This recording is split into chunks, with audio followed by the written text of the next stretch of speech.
Amin. Kita bersyukur Tuhan boleh pimpin kita hingga pada hari ini. Semua karena kasih dan anugerah Tuhan. Amin.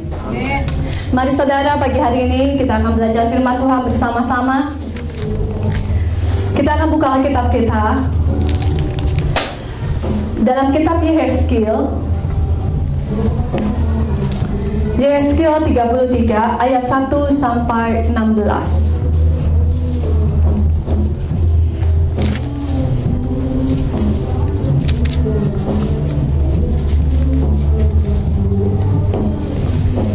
Kita akan baca silih berganti bersama-sama. Saya akan membacakan ayat yang ganjil, Bapak Ibu membacakan ayat-ayat yang genap. Sudah ketemu Yehezkiel 33 ayat 1 sampai yang ke-16.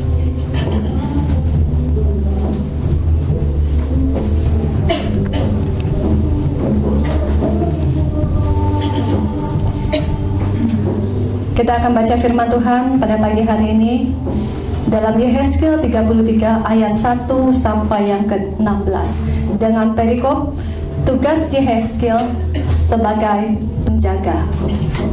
Ya. Ayat 1 berkata, "Lalu datanglah firman Tuhan kepadaku," maksudnya kepada Yehezkiel, "Hai anak manusia, berbicaralah kepada teman-temanmu sebangsa dan mereka. Kalau aku mendatangkan datang atas suatu negeri dan bangsa negeri itu mengambil seorang dari antara mereka dan menetapkan dia menjadi penjaganya. Dan penjaga ini melihat pedang itu datang atas negerinya, lalu meniup sangkakala untuk memperingatkan bangsanya. Ada orang yang memang mendengar suara sangkakala itu, tetapi dia tidak mau diperingatkan, sehingga sesudah pedang itu datang, ia dihabiskan, darahnya tertimpa kepadanya sendiri."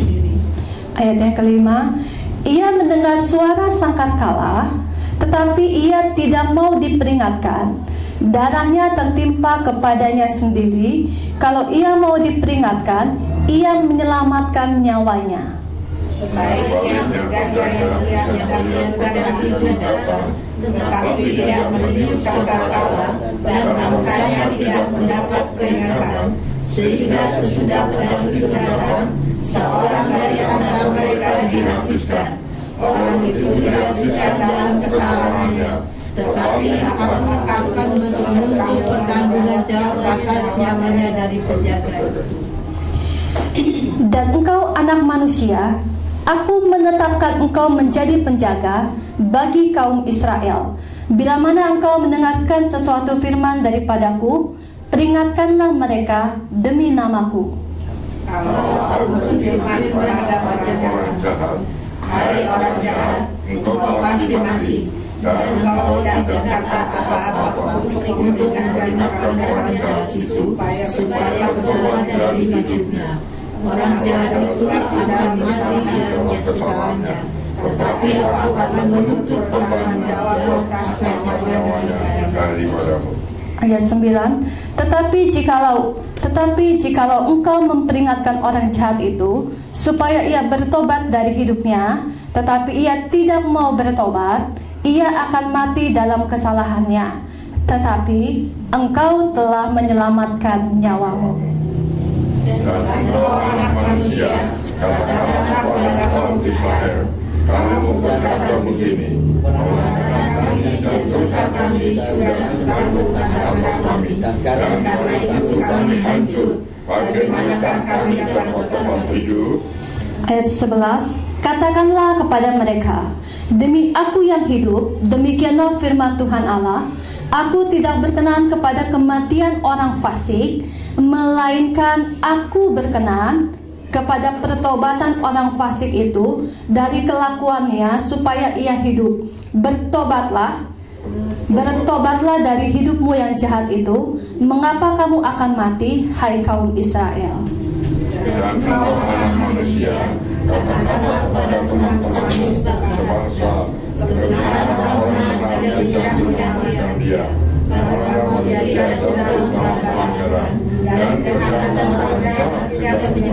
dan ia bersandung.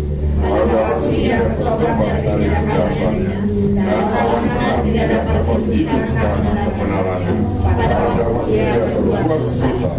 13.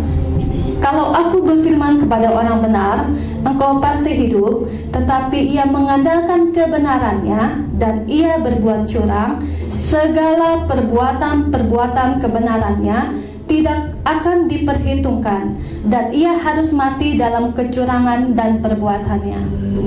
Aku berfirman kepada orang benar, engkau pasti mati, tetapi ia bertobat dari dosanya, serta melakukan keadilan dan kebenaran.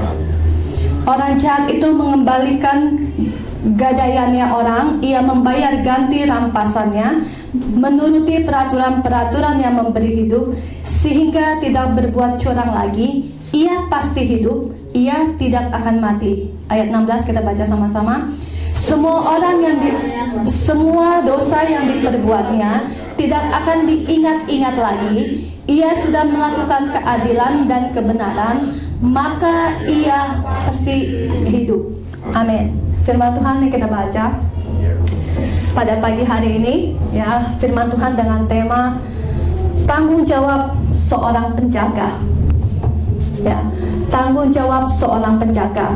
Kalau kita lihat perikopnya pada Yehezkiel 33 ayat 1 ini, dikatakan tugas Yehezkiel sebagai penjaga. Saudara, apa itu penjaga?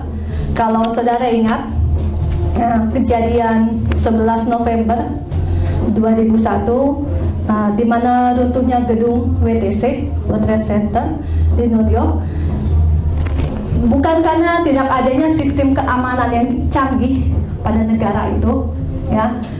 Saya percaya apalagi negara-negara berkembang, negara yang cukup maju, pasti mereka mempunyai sistem keamanan yang sangat canggih, ya. Mungkin sistem keamanan yang sangat mahal, ya. Tetapi yang menjadi masalah, bagaimana dengan sistem keamanan yang begitu canggih, tetapi bagaimana dengan seorang penjaga? Ya. Apa jadinya ada sistem keamanan yang begitu canggih, yang begitu bagus, tetapi jika seorang penjaga, ya, tidak memberikan peringatan apa yang akan terjadi, semuanya pasti akan sia-sia. Mau dikasih peralatan secanggih apapun, sistem keamanan yang bagus bagaimanapun, ya, tetapi bila seorang penjaganya, ya, pada saat itu mungkin lengah, pada saat itu mungkin mengantuk, pada saat itu mungkin ngobrol, pada saat itu mungkin lagi main game atau apapun, ya, mau dikasih sistem keamanan yang begitu canggih pun, kalau seorang penjaga, ya, tidak bisa menjaga, melihat dengan baik apa yang akan terjadi, itu semua akan menjadi sia-sia. Ya, saudara bisa perhatikan jika di rel kereta api selalu ada penjaga, ya. Bagaimana jika dia sudah tahu, wah, kereta api ini akan lewat, tapi dia cuek aja, pasti yang akan terjadi adalah musibah, ya. Kita akan lihat bagaimana tanggung jawab seorang penjaga. Ya, kita akan belajar bersama-sama pada pagi hari ini bagaimana tanggung jawab seorang penjaga. Ya, saudara, dalam zaman yang modern seperti saat ini, Tuhan ini memberikan perumpamaan dalam kitab Yehezkiel 33 ini. Situasinya pada zaman modern ini diperumpamakan seperti dalam kitab Yehezkiel. Ya, pertahanan pada zaman dahulu, pada zaman perjanjian lama dalam kitab Yehezkiel ini, zaman dahulu pertahanannya mungkin dibangun tembok-tembok yang sangat tinggi, ya, tembok-tembok yang sangat besar, tembok-tembok yang ketebalannya mungkin beberapa meter, ya, dan setelah tembok itu mungkin diadakannya tiang-tiang penjaga, didirikan menara. Untuk apa? Untuk disiapkan penjaga-penjaga untuk menjaga. Pada saat adanya serangan, penjaga di menara harus memberitahu dengan membunyikan sangkarkala, ya, membunyikan trompet bahwa akan ada serangan. Ya, ini tugas seorang penjaga. Ya, pada zaman perjanjian lama, dia harus memberikan peringatan kalau ada serangan-serangan musuh. dengan membunyikan sangkakala atau trompet. Tetapi jika seorang penjaga sudah menyampaikan tugasnya, sudah bekerja dengan baik, ya, tetapi bagaimana dengan orang-orang yang mendengarnya? Mungkin seringkali sudah diperingatkan, tetapi mungkin orang-orang ini cuek. Penjaga ini sudah bekerja dengan baik, ya, tetapi banyak orang tidak mau mendengar peringatan akan apa yang terjadi. Yehezkiel, Tuhan katakan Yehezkiel diberi tugas sebagai penjaga. Ya. Yehezkiel diberi tugas sebagai penjaga untuk memberitahukan, menyampaikan apa yang Tuhan pesan kepada dia. Ya. Pada pagi hari ini kita lihat pada ayat yang ketiga, Yehezkiel 33 ayat 4 dan yang kelima, perhatikan.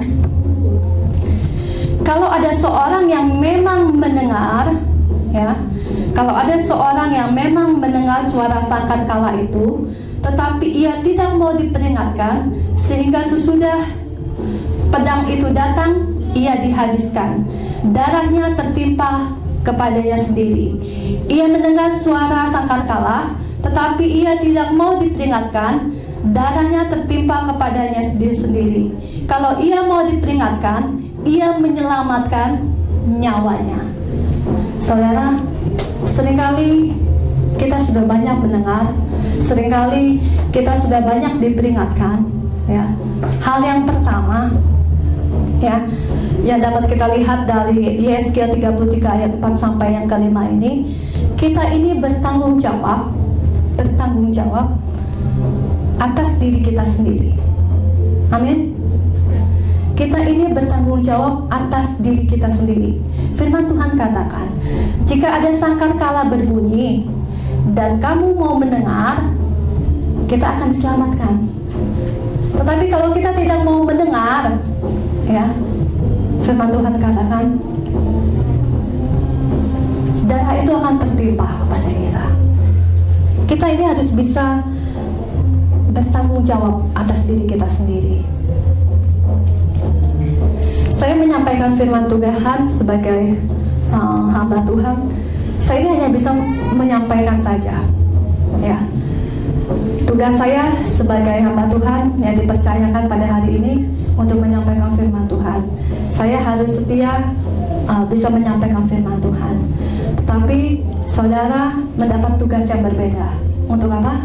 Untuk mendengar dan melakukan firman Tuhan. Ya. Untuk mendengar dan melakukan firman Tuhan. Saya sebagai hamba Tuhan, saya tidak bisa memaksa saudara. Ya, untuk saudara dengar khotbah saya, untuk saudara lakukan, saya tidak bisa mengubah kehidupan saudara, saya tidak bisa mengubah pola pikir saudara. Ya. Saya tidak bisa mengubah. Tapi firman Tuhan katakan, setiap orang bertanggung jawab atas dirinya sendiri. Ya. Saat sangkakala dibunyi, saat pemberitaan firman Tuhan disampaikan, sudah berapa banyak firman Tuhan yang sudah kita dengar, sangkakala yang sudah kita dengar, ya. Itu mengingatkan kita untuk apa? Untuk kita bisa bertanggung jawab atas diri kita sendiri. Amin. Kita akan lihat Alkitab kita dalam Roma 14 ayat yang ke-12.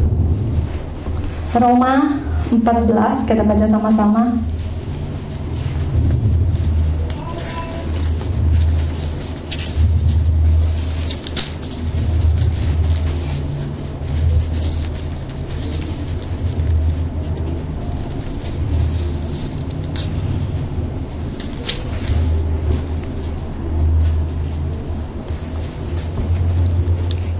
Roma 14 ayat yang ke-12. Sudah ketemu? Kita baca sama-sama. 1, 2, 3. Demikian setiap orang di antara kita akan memberikan pertanggungjawaban tentang dirinya sendiri kepada Allah. Allah. Kita ini punya tanggung jawab, saudara, firman Tuhan katakan, terhadap diri kita sendiri di hadapan Tuhan. Ya, kita ini manusia diberikan kehidupan hingga pada saat hari ini. Tandanya ada tanggung jawab yang harus kita pertanggungjawabkan diri kita di hadapan Tuhan. Ya, kalau kita lihat kembali dalam Wahyu 20 ayat yang ke-12, kita buka Alkitab kita dalam Wahyu.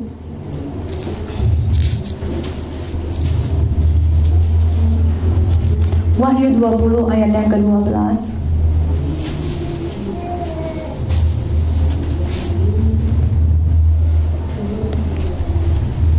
Wahyu 20 ayat yang ke-12, kita kembali baca bersama-sama. 1, 2, 3. Dan aku melihat orang-orang mati, besar dan kecil, berdiri di depan tahta itu. Lalu dibuka semua kitab, dan dibuka juga sebuah kitab lain, yaitu kitab kehidupan. Dan orang-orang mati dihakimi menurut perbuatan mereka, berdasarkan apa yang ada tertulis di dalam kitab-kitab itu. Saudara, ya, firman Tuhan katakan besar kecil, ya, dikatakan semua orang yang mati besar kecil berdiri di hadapan tahta Tuhan. Untuk apa? Untuk mempertanggungjawabkan, ya, untuk mempertanggungjawabkan hidupnya di hadapan Tuhan. Saudara, saat penghakiman terakhir, saudara tidak dapat menyalahkan orang tua saudara karena saudara menjadi orang yang gagal. Pada saat penghakiman, saudara tidak dapat menyalahkan, saya nggak ke gereja karena saya kecewa sama si A, si B, si C. Saat penghakiman terakhir, saudara tidak dapat menyalahkan, ya, ini karena gereja, ini karena pengurus, ini karena gembala. Saudara tidak dapat menyalahkan siapapun. Saat penghakiman terakhir, Tuhan cuma tanya, apa yang sudah saudara perbuat? Apa yang sudah saudara perbuat? Dan menjadi seperti pribadi apa kita ini? Amin. Apa yang sudah kita perbuat saat penghakiman terjadi? Kita kagak bisa menyalahkan lagi, iya, saya ini kecewa, saya ini sakit hati karena A, B, C, D. Nggak bisa. Saat penghakiman terakhir, ya, kita diminta pertanggungjawaban di hadapan Tuhan. Apa yang sudah saudara buat dan menjadi pribadi yang bagaimana kita. Hanya itu. Saya berpikir, ya, memang tugas seorang gembala itu cukup berat, ya, cukup susah, gitu kan. Salah sedikit diomongin, salah ini mungkin ada omongan apa aja gitu kan. Tapi saat Bapak Gembala bilang saya harus pikul salib, ya, ternyata yang Bapak Gembala pikul salib itu bukan cuma salibnya dalam dirinya, tetapi juga mungkin memikul salib-salib saudara dan saya. Dan saat saya berpikir, ya, saya berpikir menjadi suatu pukulan untuk saya, ya, saya ini menjadi pribadi yang bagaimana. Saat Bapak Gembala memikul salib, ya, saya ini menjadi suatu pribadi yang bagaimana. Itu menjadi pukulan untuk saya, ya. Selama ini saya ini menjadi pribadi yang bagaimana, ya, sampai harus Bapak Gembala pun ikut pikul salib, gitu loh. Memang tugas sebagai gembala cukup berat.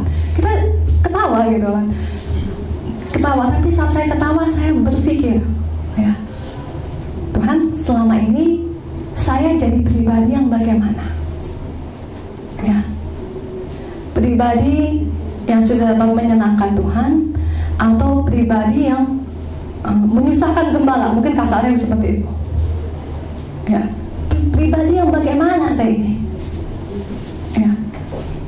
itu menjadi pukulan untuk saya. Seringkali kita begitu mudah menyalahkan seseorang, menyalahkan suatu organisasi, ya, tetapi kita tidak menyadari, ya, pribadi yang bagaimana kita ini, siapa kita ini, ya, saat penghakiman terakhir, ya, kita nggak bisa menyalahkan siapapun. Kita ini bertanggung jawab atas diri kita sendiri di hadapan Tuhan. Ya, Yehezkiel ditugaskan menjadi seorang penjaga. Ya, setiap kita pun dipanggil Tuhan untuk menjadi seorang penjaga yang bisa apa? Bertanggung jawab terhadap dirinya sendiri di hadapan Tuhan. Ya, saudara, ingat kisah Mbak Marijan? Ya, Mbak Marijan itu kejadiannya tahun berapa saya lupa ya. Tapi saat gunung itu meletus, sudah diperingatkan siaga pertama, diperingatkan sama pengawas, ini akan terjadi gunung meletus. Tapi Mbah ini ya merasa bisa, merasa percaya diri, merasa dia sebagai juru kunci, dia yang lebih tahu, ya kan? Dia sudah diperingatkan sama penjaga. Siaga kedua masih ngotot pengen kekeh tinggal di situ. Sampai yang terakhir, siaga 3 diperingatkan, gitu kan? Dia masih nggak mau, ya. Dan apa yang terjadi? Saat tim SAR menemukan Mbah Marijan dan 16 orang lainnya, semua mengalami luka bakar yang cukup parah. Ya. Kenapa? Tidak mau mendengar apa yang sudah diperingatkan. Ya. Sangkakala sudah berbunyi. Seringkali mungkin orang sering nasihatkan kita, firman Tuhan seringkali menghajar kita untuk kita menjadi pribadi yang berkenan di hadapan Tuhan, pribadi yang bertanggung jawab atas diri kita sendiri di hadapan Tuhan. Ya. Dikatakan firman Tuhan, ya, seperti yang Mbah ini, dia akan menanggung kesalahannya maupun 16 orang, darahnya akan tertumpah kepada dia. Tuhan minta bertanggungjawaban. Tuhan tidak akan menyalahkan seorang penjaga, karena penjaga ini sudah bertugas dengan baik. Tuhan tidak akan menuntut apapun kepada seorang penjaga. Ya. Kita adalah pribadi yang harus mau pada saat-saat ini mengerti tanggung jawab kita. Amin. Pribadi yang tahu tanggung jawab kita di hadapan Tuhan, pribadi yang bisa mempertanggungjawabkan diri kita di hadapan Tuhan. Jadi hal yang pertama, kita ini bertanggung jawab atas diri kita sendiri. Kita bertanggung jawab atas diri kita sendiri. Kita akan melihat dalam Yehezkiel 33. Hal yang kedua kita lihat Yehezkiel 33 ayat 6 sampai 9.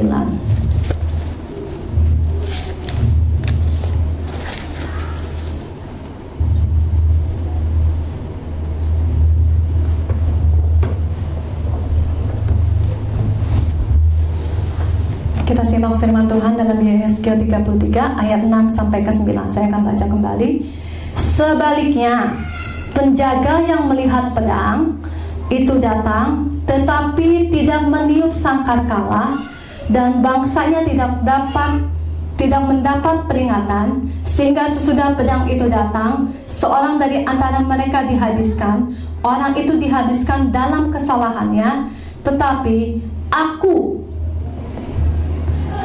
di sini Tuhan, aku akan menuntut pertanggungjawaban atas nyawanya dari penjaga itu. Ya. Ayat 7, dan engkau anak manusia, aku menetapkan engkau menjadi penjaga bagi kaum Israel. Bila mana engkau mendengar suatu firman daripadaku, peringatkanlah mereka demi namaku. Kalau aku berfirman kepada orang jahat, hai orang jahat, engkau pasti mati, dan engkau tidak berkata apa-apa untuk memperingatkan orang jahat itu supaya bertobat dari hidupnya. Orang jahat itu akan mati dalam kesalahannya, tetapi aku akan menuntut pertanggungjawaban atas nyawanya daripadamu. Ya, sampai ayat yang ke-8 dulu.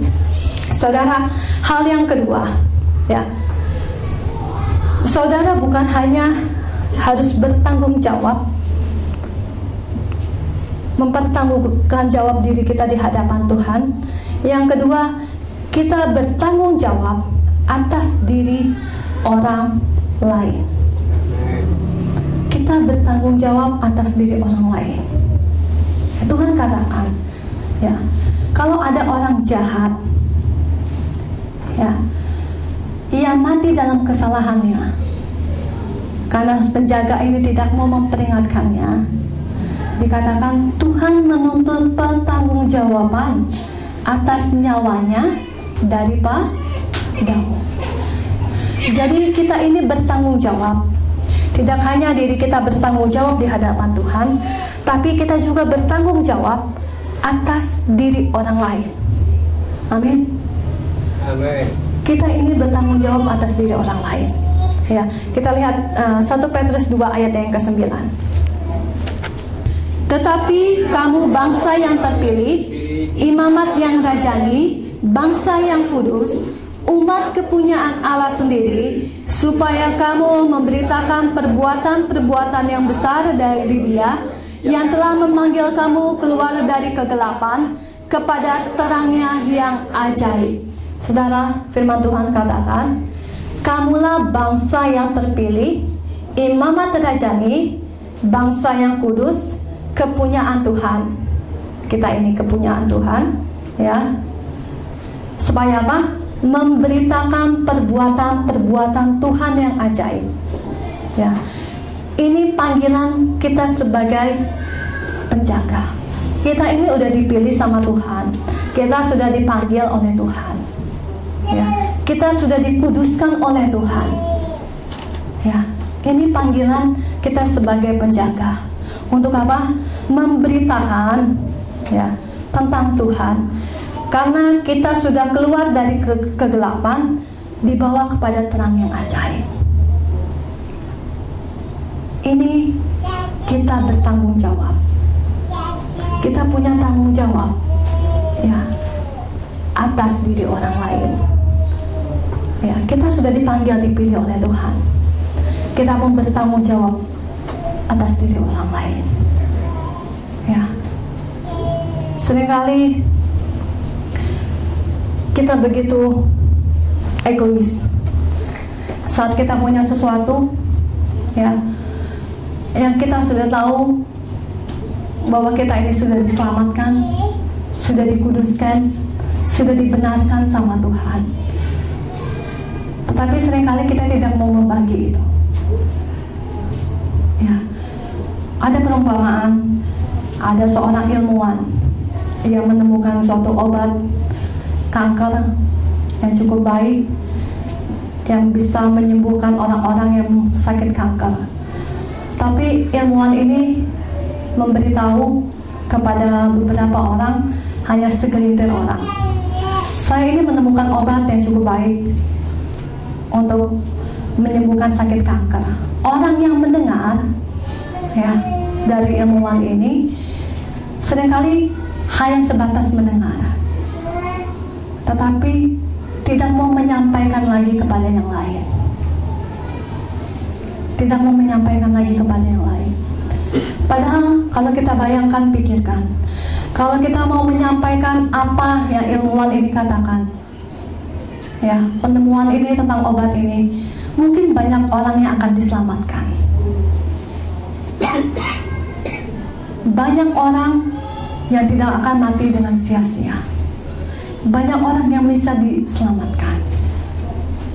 Seringkali kita seperti orang-orang dalam grup yang kita sudah tahu, ya, kita kadang-kala nggak mau menyampaikan apa yang harus kita sampaikan. Mungkin kita ngerasa malu, ntar kalau gue ingetin dia, ntar dia nggak mau dengerin gua. Atau saat kita menyampaikan, dianya mau terima atau tidak. Kalau saya menyampaikan tentang firman Tuhan, nanti saya disangka saya sombong, sok baik, sok benar. Karena kalau paradigma pemikiran yang seperti itu, ya, yang tidak kita sadari bahwa sebenarnya kita ini harus bertanggung jawab kepada diri orang lain. Ya, kita ini harus bertanggung jawab pada diri orang lain. Ya, saat saya masih SMP, ini kisah nyata. Ya, Tuhan sudah, saya sudah aktif dalam gereja, mungkin tapi belum mengerti saat itu.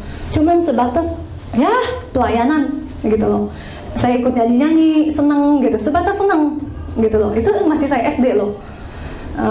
SMP ya nyanyi, senang, sebatas senang, belum mengerti ya, belum mengerti. Suatu saat saya kenal dengan seseorang laki-laki, dia teman kakak saya ya, dan memang umurnya mungkin beda berapa tahun di atas saya. Saat itu saya masih SMP.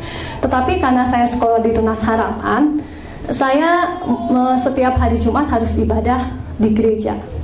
Ya, karena itu nilai agama. Jadi semua murid diharuskan ibadah di gereja sidang. Walaupun saya sudah terlibat di dalam pelayanan saat itu, saya tidak mengerti ya saat itu. Saya punya keinginan yang cukup besar ya untuk ngajak dia ke gereja, saudara. Ya, saat itu saya ingat saya masih SMP, kelas 2 ya, kelas 2 atau kelas 3. Saya nggak tahu, saya pengen ngajak dia gitu loh. Hati saya tergerak untuk ngajak dia gitu. Tetapi ya dalam hati nanti aja deh. Memang anak ini mungkin bisa dikatakan anak yang badung gitu ya. Di dalam sekolah ini anak yang cukup badung, yang mungkin susah diatur, susah dikasih tahu gitu ya. Saya pengen ngajak dia ke hati saya, ingin mengajak dia ke gereja ya. Tetapi mungkin pemikiran manusianya nanti aja deh. Padahal itu begitu keras untuk saya ngajak dia ke gereja. Tapi saya berapa kali nanti. Sampai suatu saat saya ingat sekali, itu selesai pulang sekolah ya, pulang sekolah saya ketemu sama dia. Saya harus ke gereja hari Jumat. Saya ketemu, terus saya tanya, habis dari mana? Dia bilang, saya mau ke Sinar Kasih. Dia bilang, ada saudara saya yang meninggal gitu loh. Padahal hari itu saya harus ke gereja, harus ke GSJA gitu kan. Saya sebenarnya tergerak untuk ngajak dia, tapi saya berpikir mungkin dianya sibuk atau bagaimana gitu kan. Akhirnya saya tidak ajak dia. Akhirnya saya pergi lagi sendiri. Dan ternyata saat saya pergi, dia mengalami kecelakaan di Pajajaran Bogor. Dia pakai motor, dia jatuh dari motor dan langsung koma ya. Saat saya mendengar berita itu ya, saya cuma bisa menyesal dan menangis ya. Karena apa? Sebenarnya Tuhan udah ingatkan saya. Tuhan udah ingatkan saya. Tapi seringkali kita yang keras. Terakhir saya temuin dia sampai dibawa ke Jakarta, dibawa lagi ke PMI. Cuman terakhir saya ketemu dalam keadaan koma. Saat itu saya cuma ngedoain dia dalam keadaan koma di PMI. Nggak lama besoknya dia langsung meninggal. Ya, di situ saya mulai belajar apa yang namanya panggilan. Ya. Memang saat itu saya mungkin pelayanan, tapi saya belum mengerti apa itu panggilan. Kita ini punya panggilan untuk bertanggung jawab atas diri kita sendiri maupun bertanggung jawab atas diri orang lain. Amin. Amin. Ya, saya cuman ya, saya mengaku saya salah di hadapan Tuhan. Tapi puji Tuhan, ya, puji Tuhan setelah kejadian itu, saya seperti mendapat suatu kekuatan, peringatan dari Tuhan untuk saya menyampaikan apa yang harus saya sampaikan. Ya, siap tidak siap, apapun itu yang memang harus kita sampaikan, harus disampaikan. Ya, tapi saat itu saya jadi mempunyai kekuatan seperti keberanian untuk menyampaikan. Ya, saya punya hubungan baik dengan orang tuanya, papa mamanya. Memang mereka Buddha saat itu. Jadi setelah anaknya meninggal, itu pun karena kecelakaan, banyak hal saat itu orang-orang yang karena dia itu digonceng, tetapi yang karena dia digonceng justru dia yang meninggal, yang bawa motor ini tidak. Mamanya begitu marah sampai ingin istilahnya nyawa dibayar nyawa. Ya, tidak terima mungkin anaknya meninggal karena digonceng, gitu ya. Tapi di situ justru saya bisa berdiri, saya bisa memberikan nasihat kepada orang tuanya. Justru di situ jadi titik balik untuk saya. Ya, menjadi titik balik untuk saya bisa menyampaikan, ya, bahwa nyawa nggak bisa dibayar dengan nyawa. Ya, dan puji Tuhan, ya, saya sering ketemu pada saat itu sama orang tuanya karena cukup baik. Saya bisa sharing sama dia, itu yang membukakan saya. Dan puji Tuhan, ya, saat ini orang tuanya sudah aktif di gereja, ya, dan dia menyadari, ya, mungkin saya juga tidak mengerti apakah ini caranya Tuhan untuk membawa orang tuanya ini kepada Tuhan, ya, tapi biarlah setiap kita, ya, mengerti tanggung jawab kita di hadapan Tuhan. Kita diberikan tanggung jawab atas diri kita sendiri maupun atas diri orang lain, ya. Kita harus bisa berpikir, ya, dalam komunitas gereja di tempat ini harus bisa berpikir, ya, bagaimana orang-orang di luar yang memerlukan Tuhan, ya, bagaimana orang-orang di luar yang memerlukan Tuhan. Kita nggak bisa dalam komunitas, tidak bisa diam saja dalam komunitas gereja, tapi mari kita berpikir bersama-sama bagaimana orang-orang di luar yang memerlukan Tuhan, ya, karena kita diberi tugas bertanggung jawab atas diri kita sendiri maupun kepada orang lain. Amin, saudara. Ya, kita lihat dalam Yehezkiel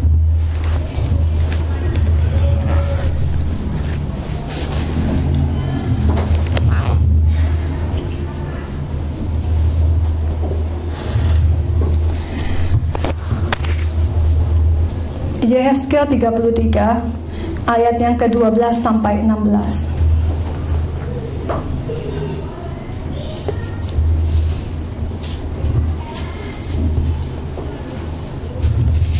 Sebelumnya saya ingatkan kembali mengapa kita bertanggung jawab atas diri orang lain. Kita lihat ayat yang ke-11.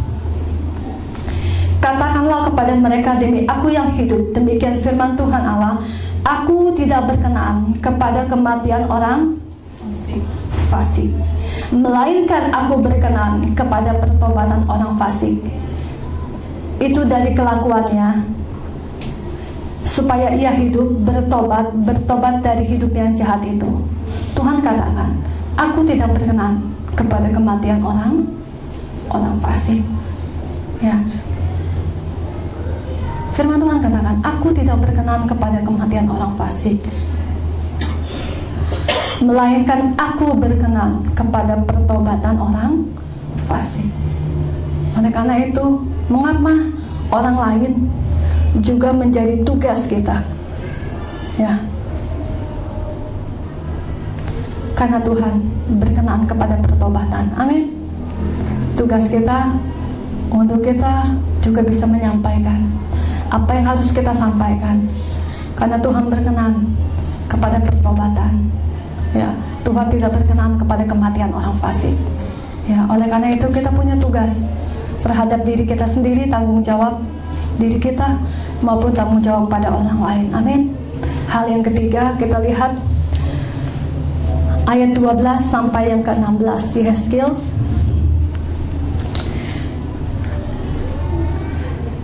Dan engkau anak manusia, katakanlah kepada teman-temanmu sebangsa, kebenaran orang benar tidak akan menyelamatkan dia pada waktu ia jatuh dalam pelanggarannya, dan kejahatan orang jahat tidak menyebabkan tersandung pada waktu ia bertobat dari kejahatannya, dan orang benar tidak dapat hidup karena kebenarannya pada waktu ia berbuat dosa.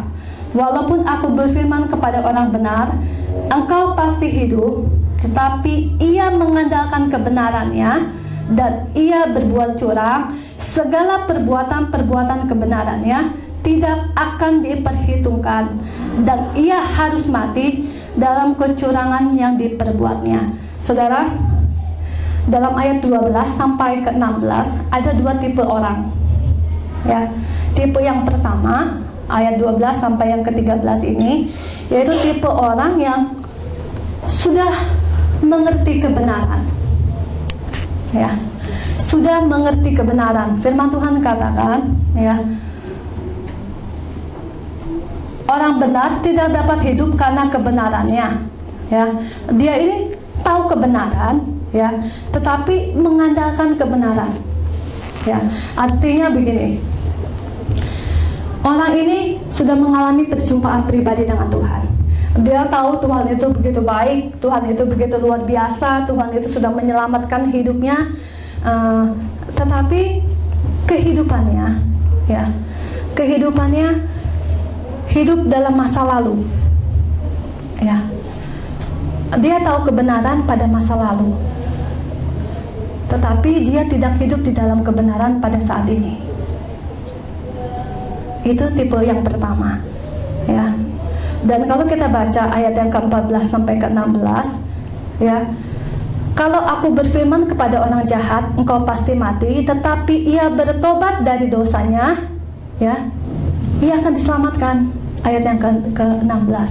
Ini adalah tipe orang yang masa lalunya begitu suram, ya, yang masa lalunya begitu suram, yang mungkin tidak bermoral masa lalunya, ya, penuh dengan dosa, tapi ia berjalan dalam proses mendekat kepada Tuhan. Kalau yang pertama, dia tahu masa lalunya, ya, saya udah pernah mengalami perjumpaan pribadi dengan Tuhan, tetapi dalam proses saat ini hidupnya menjauh daripada Tuhan. Hal yang ketiga, ya, kita ini bertanggung jawab untuk saat ini, bukan masa lalu. Ya, hal yang ketiga, kita ini bertanggung jawab untuk saat ini, bukan masa lalu. Ya, kalau masa lalu saudara penuh dengan dosa, penuh dengan hal-hal yang mungkin penuh dengan hal-hal yang tidak menyenangkan hati Tuhan, tetapi saat ini saudara bisa hidup dalam pertobatan, ya, itu yang berkenan di hadapan Tuhan. Tetapi orang yang masa lalunya begitu baik, ya, sudah mengalami perjumpaan pribadi dengan Tuhan, ya, tetapi pada masa-masa sekarang ini malah hidupnya jauh daripada Tuhan. Ya, firman Tuhan mau katakan, kita ini bertanggung jawab bukan untuk masa lalu. Firman Tuhan katakan, kita bertanggung jawab untuk masa kini, masa sekarang. Ya.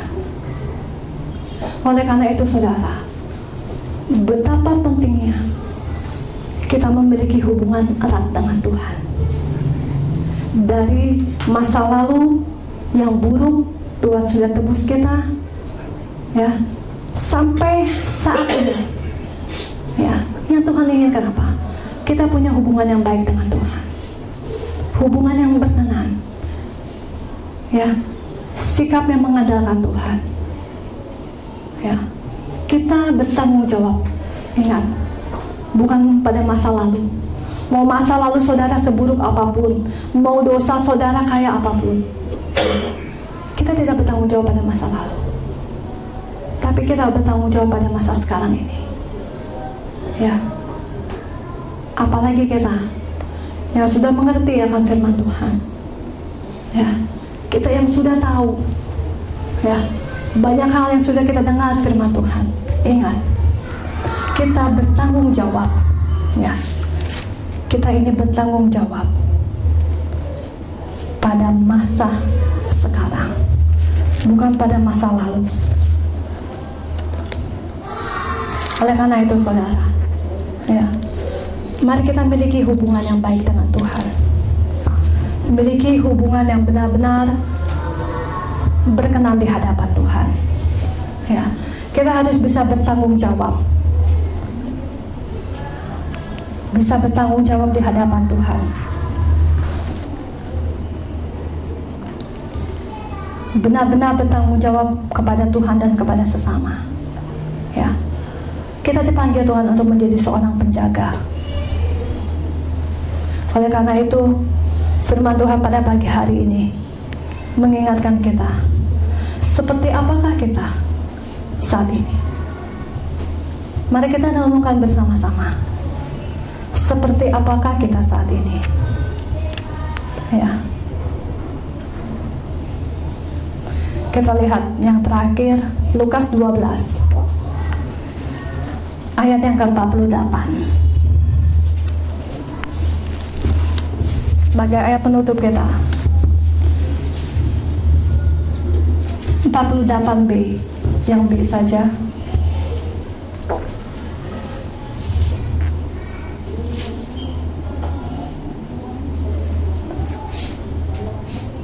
Sudah ketemu yang B ya, mulai dari kata setiap. Kita baca sama-sama. 1, 2, 3. Setiap orang yang kepadanya banyak diberi, daripadanya akan banyak dituntut.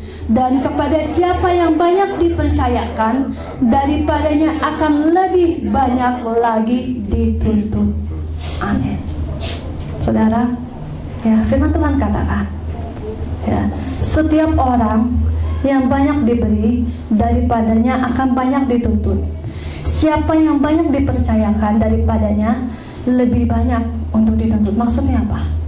Ya, saat kita sudah tahu akan kebenaran firman Tuhan, ya, kita ini akan lebih dituntut untuk hidup kita ini benar-benar berkenan di hadapan Tuhan. Ya, kalau kita sudah tahu, diberitahu, ya, tetapi kita masih melakukan kesalahan. Kita tahu itu salah, tetapi kita masih aja melakukan kesalahan itu, ya, kita akan menanggung, ya, firman Tuhan katakan, atas apa yang kita akan perbuat. Karena Tuhan menuntut, ya, Tuhan menuntut apa yang Tuhan sudah beri, ya, itu akan Tuhan tuntut. Apa yang sudah Tuhan percayakan banyak, ya, kepada kita, itu Tuhan akan tuntut. Oleh karena itu, ya, biarlah pada pagi hari ini kita sama-sama, ya, menjadi yang berkenan di hadapan Tuhan. Ya, siapakah kita saat ini? Jangan lihat masa lalu, ya, tapi lihat saat ini. Ya, jangan lihat masa lalu. Tuhan minta tanggung jawab kita pada saat ini, bukan masa lalu. Ya, pertanggungjawaban saat ini. Siapa kita ini saat ini? Pribadi yang bagaimana saat ini kita? Ya, Tuhan panggil kita semua untuk menjadi seorang penjaga yang bisa bertanggung jawab pada diri kita sendiri, yang bisa bertanggung jawab atas diri orang lain, ya, dan bisa bertanggung jawab pada saat ini. Tuhan minta pertanggungjawaban saat ini, bukan masa lalu. Ya, mari pagi hari ini, ya, kita bangun kembali, ya, hubungan kita dengan Tuhan. Itu penting, itu perlu. Ya. Jangan sampai kita masuk dalam kriteria orang yang pertama dalam Yehezkiel tadi. Ya. Orang yang saya tahu saya sudah pernah mengalami perjumpaan pribadi dengan Tuhan, tapi saat-saat ini kita malah sedang menjauh. Ya. Tapi marilah kita menjadi manusia yang selalu berkenan di hadapan Tuhan, tahu tanggung jawabnya. Kalau kita tahu tanggung jawab kita di hadapan Tuhan, saya percaya dan yakin apapun yang akan kita lakukan, apapun yang akan kita kerjakan, kita akan pikir ulang. Kalau kita tahu tanggung jawab, kalau kita harus mempertanggungjawabkan apa yang kita lakukan, ya, di hadapan Tuhan, saya percaya, ya, kita ini dengan kata kasar tidak mudah jatuh. Ya, karena apa? Saya tahu apa yang saya lakukan, apa yang saya perkatakan, saya harus tanggung jawab di hadapan Tuhan. Ya, oleh karena itu, biarlah pada pagi hari ini, ya, jangan lihat masa lalu, kita mau belajar pagi hari ini untuk menjadi penjaga yang berkenan di hadapan Tuhan. Amin. Mari kita bersatu dalam doa.